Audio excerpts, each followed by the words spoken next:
menanggung beban, menabur berkat. Saya Agustinus. Selamat datang pada channel Touching Heavens, tempat kita mengenal dan belajar kebenaran firman Tuhan dalam Alkitab. Pada Alkitab, membimbing hidup kepada Kristus. Like dan subscribe untuk membantu channel ini bertumbuh dan firman Tuhan semakin diwartakan. Pada kesempatan hari ini kita membahas seorang tokoh dari Perjanjian Baru yang selalu kita dengar sejarahnya saat pembacaan kisah sengsara Tuhan Yesus. Tokoh ini bernama Simon dari Kirene atau Simon orang Kirene. Sejarah ini tercatat dalam Matius 27 ayat 32, Markus 15 ayat 21, dan Lukas 23 ayat 26 yang akan saya bacakan berikut ini.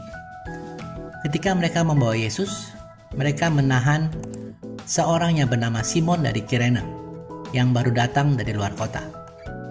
Lalu diletakkan salib itu di atas bahunya supaya dipikulnya sambil mengikuti Yesus.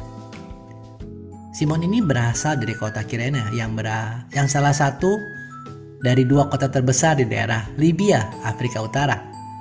Kurang lebih waktu itu ada 100.000 jiwa. Kota Kirene ini juga tercatat dalam Kisah Para Rasul 2 ayat 10. Di kota Kirene, banyak orang Yahudi yang tinggal dan banyak dari mereka melakukan perjalanan ke kota Yerusalem untuk Hari Raya Paskah dan Pentakosta. Dan jelas inilah alasan yang sama datangnya Simon ke Yerusalem, yaitu untuk merayakan Paskah.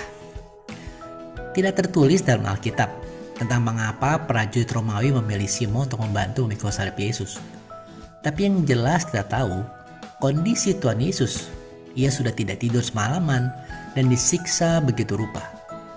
Karena itu banyak yang berpendapat bahwa Simon pasti menunjukkan simpati kepada Yesus melihat kondisi yang begitu memprihatinkan, dan bahkan mungkin Simon melangkah maju untuk membantu Yesus, sehingga prajurit Romawi melihat tindakan Simon ini dan memaksanya membantu memanggul salib Yesus.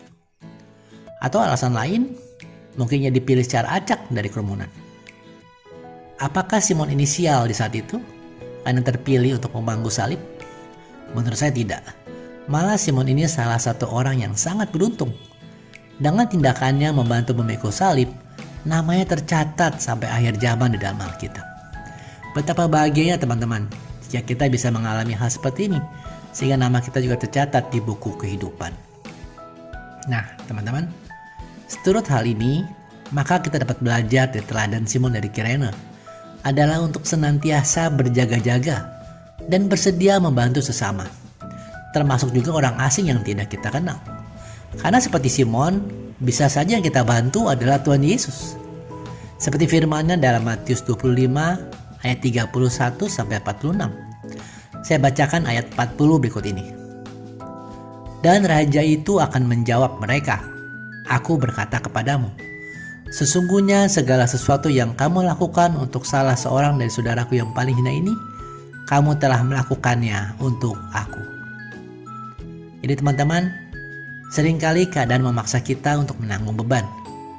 Bahkan beban ini bukan beban kita, beban dari sesama malah.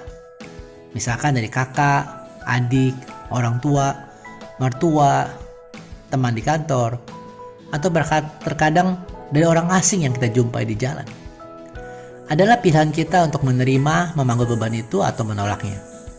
Masih terkadang, sering juga kita tidak bisa menolak. Jadi marilah seperti Simon dari Kirene yang memilih untuk menanggung beban itu. Dengan demikian, beban akan menjadi berkat. Berkat untuk kita, berkat untuk sesama. Terima kasih sudah menyaksikan. Sampai bertemu pada video Alkitab Rabu depan. Kasih karunia Tuhan Yesus Kristus menyertai Anda sekalian. Amin.